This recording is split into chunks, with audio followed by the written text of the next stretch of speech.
नमस्कार, बहुत बहुत स्वागत है आप सभी का एक बार फिर से टीचर सॉल्यूशन के यूट्यूब चैनल पे। कल आपका यूपी बीएड एंट्रेंस एग्जाम 2022 है, यानी कि कल है 6 जुलाई और कल आप सभी का यूपी बीएड का एंट्रेंस एग्जाम है।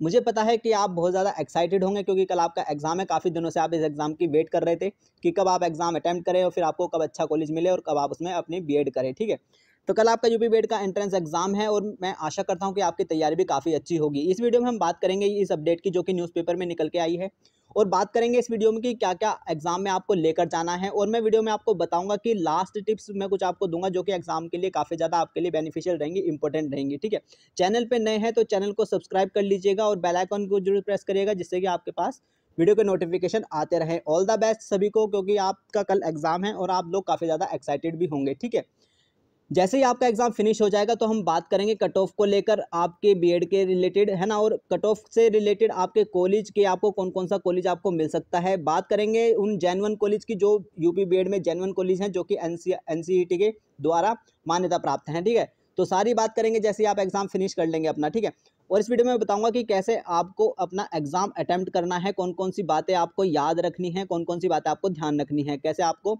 वहाँ पर आपको अपना एग्जाम अटेम्प्ट करना है। तो चलिए जल्दी से वीडियो को स्टार्ट करते हैं। चैनल पे नए हैं तो चैनल को सब्सक्राइब कर लीजिएगा। आज के अपडेट की अगर मैं बात करूँ जो कि न्यूज़पेपर में निकल के आई थी, वो आपकी ये आई थी कि बीएड पेपर शुरू होने के 30 मिनट बाद एंट्री नहीं, यानी कि एक सीधी सी बात है जो आपको पता चल रहा है कि यानी कि आधा घंटा पहले ही आपको अपने एग्जाम सेंटर पर पहुंच जाना है। सबसे पहली बात जो कि बहुत ज़्यादा इंपॉर्टेंट है। ठीक है, एग्जाम सेंटर पे आधे घंटा पहले ही आपको पहुंच जाना है। रिपोर्टिंग टाइम जो भी आपका होगा है ना, उससे आधा घंटा पहले ही आप पहुंच जाइएगा। ठीक है, तो चलिए बात करते हैं पूरी अपडेट की। सत्र 2022-24 के लिए प्रदेश भर में 6 जुलाई को 2 पाली में सुबह 9 से 12 बजे और 2 से 5 बजे तक प्रस्तावित बीएड एंट्रेंस में पेपर शुरू होने के आधा घंटा बाद केंद्रों के दरवाजे नहीं खुलेंगे। सुबह की पाली में अधिकतम 9:30 और दूसरी पाली में 2:30 तक ही छात्रों को एंट्री मिल पाएगी। मेरठ मंडल के 6 जिलों में बीएड एंट्रेंस में 117 केंद्र पर 54,624 छात्र छात्राएं पेपर देंगे। मेरठ में सर्वाधिक 33 केंद्रों पर 16,300 स्टूडेंट पेपर देंगे। ठीक है, तो ये है अपडेट बीएड एंट्रेंस वालों के लिए।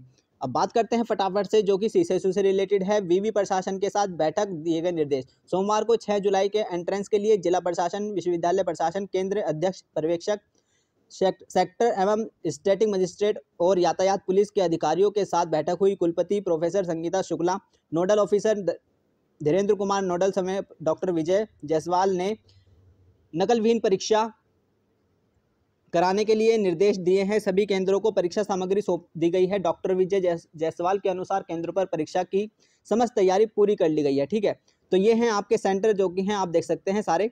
और यहाँ पर थोड़ा सा अपडेट है जो कि सीसेस यूनिवर्सिटी से रिलेटेड है कि विश्वविद्यालय की आज और कल सभी परीक्षाएं स्थगित, यानी कि 6 जुलाई को बीएड एंट्रेंस के चलते चौधरी चरण सिंह विश्वविद्यालय की आज और कल होने वाली समस्त परीक्षाएं स्थगित कर दी गई। यानी कि 6 जुलाई को जो भी सीसेस यूनिवर्सिटी में पेपर थे बच्चों के, जो भी होंगे 6 और 7 को, ठीक है, आपके 6 जुलाई को, सॉरी है ना, ओनली 6 जुलाई को। ठीक है, ओनली 6 जुलाई को जो भी पेपर थे सीसेस यूनिवर्सिटी वाले, उनको कैंसिल कर दिया गया है। तो चलिए अब बात करते हैं बीएड एंट्रेंस वालों के लेके, जो कि आप काफ़ी ज़्यादा एक्साइटेड होंगे। इसको मिटा लेते हैं। ये कुल समय यहाँ पर 2 घंटे लिखा है, लेकिन जो आपका पेपर होगा वो 3-3 घंटे के 2 पेपर होंगे। ठीक है, सबसे पहली बात 3-3 घंटे के 2 पेपर होंगे। अब बात करते हैं आपके फर्स्ट पेपर की। ठीक है, फर्स्ट पेपर की अगर बात करें तो फर्स्ट पेपर जो आपका होगा मॉर्निंग में, उसमें आपका आएगा सामान्य ज्ञान और उसमें आएगा आपका लैंग्वेज। ठीक है, ध्यान रखना है बहुत ज़्यादा जो मैं आपको बातें बताने वाला हूँ। ठीक है, ऑब्जेक्टिव टाइप आपका मतलब पेपर होगा और नेगेटिव मार्किंग भी आपकी रहेगी 1/3, है ना, ये भी ध्यान रखना है। नेगेटिव मार्किंग को नहीं भूलना है, नेगेटिव मार्किंग भी आपकी रहेगी। तो इसी को याद रखते हुए अपना एग्जाम आपको अटेम्प्ट करना है। ध्यान रखना है सामान्य ज्ञान में, सामान्य ज्ञान जब आप अटेम्प्ट करेंगे तो काफ़ी ज़्यादा कुछ क्वेश्चन होंगे जो बहुत ज़्यादा ईजी होंगे। ठीक है, जो बहुत ज़्यादा ईजी होंगे उनको आराम से अटेम्प्ट करिएगा, है ना, बिल्कुल भी वो गलत नहीं करने हैं। जितने भी इजी क्वेश्चन आपके आएंगे जनरल नॉलेज में, वो आपको सारे बिल्कुल ठीक करने हैं। ठीक है, ये याद रखना है। और जो बहुत ज़्यादा हार्ड होंगे उनको छोड़ देना है, बिल्कुल भी मतलब तुक्का नहीं मारना है ना, तुक्का ज़्यादा मत लगाइएगा वरना आपके नेगेटिव में काफ़ी ज़्यादा नंबर चले जाते हैं। होता क्या है वहाँ पर, हम ज़्यादा अटेम्प्ट करने के लिए जीके में काफ़ी ज़्यादा हम तुक्केबाजी कर देते हैं और फिर बाद में क्या होता है कि अच्छा खासा पेपर आने के बाद भी हमारे काफ़ी नंबर नेगेटिव में चले जाते हैं। तो इस चीज़ को ध्यान रखिएगा। ठीक है, 50 क्वेश्चन आपके आने वाले हैं, दोनों में ही, लैंग्वेज में भी और आपके सामान्य ज्ञान में भी। अब बात करते हैं लैंग्वेज सेक्शन की। लैंग्वेज सेक्शन को कैसे अटेम्प्ट करना है, क्या क्या आपको अटेम्प्ट करना है। लैंग्वेज सेक्शन में आपका आएगा हिंदी, लैंग्वेज सेक्शन में आपको या तो हिंदी अटैम्प्ट करनी होगी या आपको इंग्लिश अटैम्प्ट करनी होगी। इस चीज़ का ध्यान रखिएगा, एक ही लैंग्वेज आपको अटैम्प्ट करनी है, या तो आपको हिंदी अटैम्प्ट करनी है या तो आपको इंग्लिश अटैम्प्ट करनी है, ठीक है। एक चीज़ बिल्कुल इंपॉर्टेंट बात बताता हूँ, ध्यान से सुनेगा, याद रखिएगा। देखो, अगर आप एसएससी मतलब एसएससी जो पेपर होता है स्टाफ सिलेक्शन कमीशन, यानी कि अगर आप एसएससी एग्जाम की इंग्लिश कर लेते हैं, ठीक है, एक बात याद रखिएगा, बहुत ज़्यादा अच्छे मतलब बात बताऊंगा। अगर आप एसएससी एग्जाम की इंग्लिश बड़े इजीली अटैम्प्ट करते हैं तो अपने एग्जाम में इंग्लिश अटैम्प्ट करिएगा, ठीक है, हिंदी मत अटैम्प्ट करिएगा, ये ध्यान रखना एक बात। अगर आप एसएससी एग्जाम की इंग्लिश अच्छे से कर पाते हैं, आपको पता ही होगा कि मैं इंग्लिश में कितना अच्छा हूँ या अच्छी हूँ, है ना। तो अगर आप एसएससी के क्वेश्चंस काफ़ी अच्छी तरह से लगा लेते हैं, काफ़ी सारे आपके सही जाते हैं, तो वहाँ पर भी बीएड एंट्रेंस एग्जाम में आप इंग्लिश करिएगा, क्योंकि इंग्लिश जो है वो काफ़ी ज़्यादा ईजी आती है अगर मैं कंपेयर करूँ हिंदी के, है ना। इंग्लिश जो है बहुत ज़्यादा ईजी होती है बीएड एंट्रेंस एग्जाम की, बिल्कुल मतलब बिल्कुल बेसिक इंग्लिश होती है, बहुत ज़्यादा ईजी होती है। मतलब 50 में से आप इंग्लिश में, ये ध्यान रखना, 50 में से आप 40 कर दोगे, है ना। इंग्लिश में आप 50 में से आप 40 ईजिली कर दोगे इंग्लिश में, क्योंकि इंग्लिश काफ़ी ज़्यादा ईजी होती है कंपेयर करूँ अगर मैं कंपेयर टू हिंदी, है ना। अगर मैं हिंदी से कंपेयर करता हूँ इंग्लिश का, तो इंग्लिश काफ़ी ज़्यादा ईजी होती है, आप 50 में से 40 ईजिली कर लोगे। और हिंदी अगर आप अटैम्प्ट करोगे तो 30 से लेके 35 के बीच में ही आपके वो क्वेश्चन हो पाएंगे जो बिल्कुल सही होंगे हिंदी में, ठीक है। क्योंकि हिंदी में काफ़ी क्वेश्चंस ऐसे आ जाते हैं कि ये रचना किसने लिखी, ये रचना किसने लिखी, ये काफ़ी ज़्यादा क्वेश्चन इतने ज़्यादा आते हैं, ठीक है। तो वहाँ पे वो क्वेश्चन छोड़े जाते हैं और तुक्का नहीं मारना होता है उन पर भी, ठीक है। तो हिंदी में क्या है, आपको 30 से 35 आपको करने लायक मिलेंगे, और इंग्लिश में आप इजीली काफ़ी सारे क्वेश्चन 40 तक भी आप इजीली कर सकते हैं, ठीक है। मैं हिंदी मीडियम का था, मैं खुद हिंदी मीडियम का था, और मैंने अपने टाइम पे भी इंग्लिश अटैम्प्ट करी थी, ठीक है। मैंने अपने टाइम पर इंग्लिश अटैम्प्ट करी थी। मैंने क्या किया था, मैं बिल्कुल बता देता हूँ आपको। हिंदी भी आई थी, है ना, हिंदी भी होता है और इंग्लिश भी होता है, तो मैंने दोनों अटैम्प्ट किए थे, ठीक है। मैंने दोनों अटैम्प्ट किए थे, मैंने हिंदी भी अटैम्प्ट किया था और मैंने इंग्लिश भी अटैम्प्ट किया था। तो फिर पहले मैंने देखा कि मेरे हिंदी में कितने सही हो रहे हैं, मैंने वहीं पे फटाफट से दोनों अटैम्प्ट किए और दोनों में मैंने काउंट कर लिया अपनी बुक पर ही कि हिंदी में मेरे कितने सही हो रहे हैं, और फिर मैंने इंग्लिश में काउंट किया कि इंग्लिश में कितने सही हो रहे हैं। तो कंपेयर किया जब मैंने हिंदी से इंग्लिश, तो इंग्लिश में मेरे ज़्यादा ठीक हो रहे थे। फिर मैंने जो अपनी OMR थी, तो फिर मैंने उसमें इंग्लिश के गोले भरे, ठीक है। फिर मैंने उसमें इंग्लिश वाले गोले भरे, ना कि हिंदी वाले, क्योंकि इंग्लिश में मेरे ज़्यादा ठीक हो रहे थे, ठीक है। और नंबर भी काफ़ी अच्छे आए थे लैंग्वेज के सेक्शन में। ये तो ही आपकी फर्स्ट पेपर की बात। अब चलिए बात करते हैं आपके सेकंड पेपर की। सेकंड पेपर में याद रखिएगा, सेकंड पेपर बहुत ज़्यादा इंपॉर्टेंट है, ठीक है।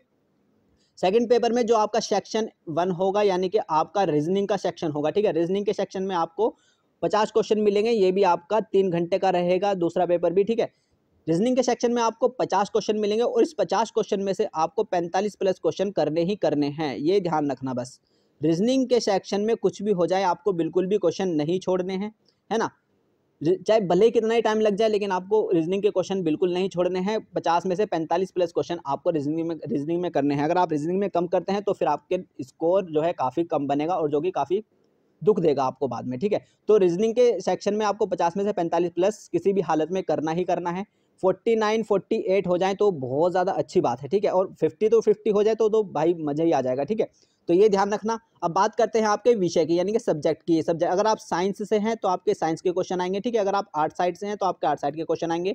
अगर आप कॉमर्स से हैं तो आपके कॉमर्स के क्वेश्चन आएंगे 50, ठीक है। और आप अगर एग्रीकल्चर से हैं तो आपके एग्रीकल्चर के क्वेश्चन आएंगे 50, ठीक है।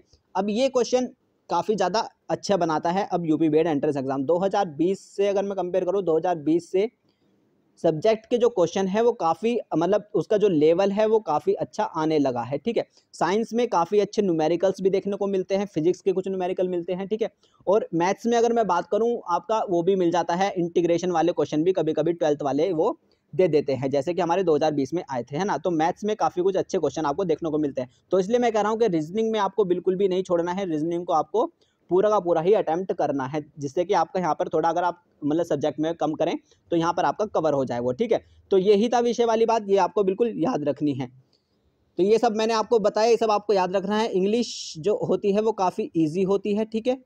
उसको अटैम्प्ट कर लेगा, काफ़ी ज़्यादा आपके नंबर आ जाएंगे, ठीक है। अगर आप इंग्लिश में अच्छे हैं, एसएससी वगैरह के अगर आप क्वेश्चन कर लेते हैं, ठीक है। तो चलिए चैनल से बने रहिएगा, अगर चैनल पर नए हैं तो सब्सक्राइब करिएगा, वीडियो अच्छी लगी तो लाइक करिएगा। All the best. आपका एग्जाम है कल, 6 जुलाई है कल। और क्या क्या आपको लेके जाना है, आपको एडमिट कार्ड आपको लेके जाना है, ये भी ध्यान रखिएगा। ये भी बता देते हैं कि आपको क्या क्या लेके जाना है। आपको एडमिट कार्ड लेके जाना है, ये भी याद रखिएगा, ठीक है। एडमिट कार्ड आपको लेके जाना है, एडमिट कार्ड की फ़ोटो स्टेट भी आपको लेके जानी है एक, ठीक है। Admit card, original admit card जो आपका निकलेगा प्रिंट के द्वारा, ठीक है, और उसकी ही एक फ़ोटो स्टेट करवा लेना, वो भी आपको लेके जानी है। ये बहुत ज़्यादा ज़रूरी बात है, ये पता नहीं आपको पता होगा नहीं पता होगा। एक एडमिट कार्ड और उसी एडमिट कार्ड की फ़ोटो आपको लेके जानी है, ठीक है। पासपोर्ट साइज़ फ़ोटो भी आपको लेके जाना है, एडमिट कार्ड पर अपनी फ़ोटो भी चिपकानी है एक पर ही, ठीक है। तो ये आपको लेके जाना है, ठीक है। आपको जो मास्क है वो आपको वहीं से मिलेगा, इस बार सेंटर से ही मास्क आपको सेंटर से ही मिलने वाले हैं। सैनिटाइज़र अपना लेके जाइएगा, ठीक है, और अच्छे से जाइएगा, ठीक है। कल आपका एग्ज़ाम है, आप सभी को ऑल द बेस्ट। आप बहुत ज़्यादा वेट कर रहे थे अपने एग्ज़ाम का, तो फाइनली कल आपका एग्ज़ाम है, कल 6 जुलाई है। तो ध्यान से जाइएगा, ठीक है, अपना ख्याल रखिएगा और आज बिल्कुल अच्छी नींद लीजिएगा, ठीक है। बिल्कुल भी अब पढ़ना नहीं है, टेंशन नहीं लेनी है। एग्ज़ाम जो होता है वो ईज़ी होता है, बहुत ज़्यादा ईज़ी होता है, ठीक है। रीजनिंग का सेक्शन आप पूरा कर लेंगे, कोई दिक्कत नहीं है, ठीक है। जीके भी आप कर लेंगे, कोई दिक्कत नहीं है, ठीक है। इंग्लिश भी आप कर लेंगे, तो ये 3 सेक्शन काफ़ी ज़्यादा अच्छे से करिएगा, ठीक है। सब्जेक्ट वाला सेक्शन हो सकता है अगर ईज़ी आ जाए तो बहुत अच्छी बात है, वो तो फिर आप कर ही लेंगे। और अगर मतलब थोड़ा-सा लेवल अच्छा आता है उसका, तो फिर तो जो आप क्वेश्चन कर बनते हैं वही आप करिएगा, ठीक है। तुक्केबाजी मत करिएगा, नेगेटिव मार्किंग, हाँ, फिर से एक बार नेगेटिव मार्किंग का अभी ध्यान रखना है, ठीक है। तो चलिए, चैनल पे नए हैं तो चैनल को सब्सक्राइब करिएगा, लाइक करिएगा, वीडियो को अच्छी लगी तो ऑल द बेस्ट। अपना ध्यान रखिएगा, खुश रहेगा, पढ़ते रहेगा। नमस्ते, tata, thank you, bye bye.